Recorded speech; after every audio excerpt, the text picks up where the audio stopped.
हं.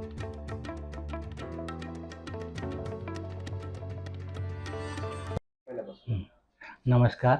मी नरेंद्र चव्हाण, राहणार घोडगाव, तालुका चोपडा, जिल्हा जळगाव. मी हार्टचाच पेशंट आहे. 2008 पासून मला जवळ-जवळ हार्टचा प्रॉब्लेम आहे. 2008ला माझं एंजिओप्लास्टी झालं. त्यामध्ये माझे 2 ब्लॉकेज काढले. परत मला तसाच प्रॉब्लेम 2012ला झाला. त्यावेळेस मी चिलेशन थेरपी केली पनवेलला. परत 4 वर्ष व्यवस्थित गेले. 4 वर्षानंतर परत मला त्रास व्हायला लागला. त्यावेळेस मला डॉक्टरांनी बायपासचा सल्ला दिला. त्यावेळेस माझी बायपास झाली. त्यावेळेस मला माझे 3 ब्लॉकेज त्या बायपासमध्ये काढले गेले. बाकीचे ब्लॉकेज जसेच्या तसे राहिले.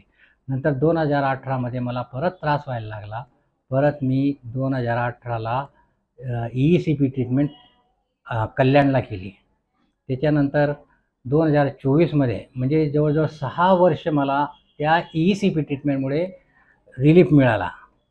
परत 2024मध्ये मला त्रास व्हायला लागला. मला परत बायपासचा सल्ला डॉक्टरांनी दिला. पण रणजित जगताप सरांनी पुण्याला गेले असता त्यांनी सांगितले की बायपास केल्यानंतर तुम्हाला सेकंड बायपास तर क्रिटिकलच आहे.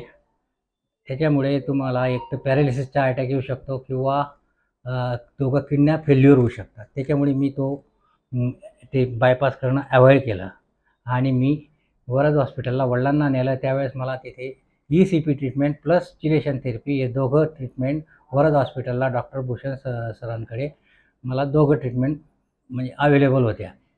त्यांनी माझी ट्रीटमेंट एकदम व्यवस्थितपणे पूर्ण केली आणि आज मी जवळजवळ 1-2 महिन्यामध्ये मी 10 किलो वजन कमी केलं आणि परत मी जे अर्धा किलोमीटर चालत होतो ते आता मी जवळजवळ 4 किलोमीटर सहज चालू शकतो.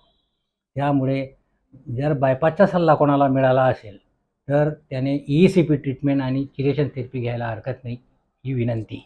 नमस्कार.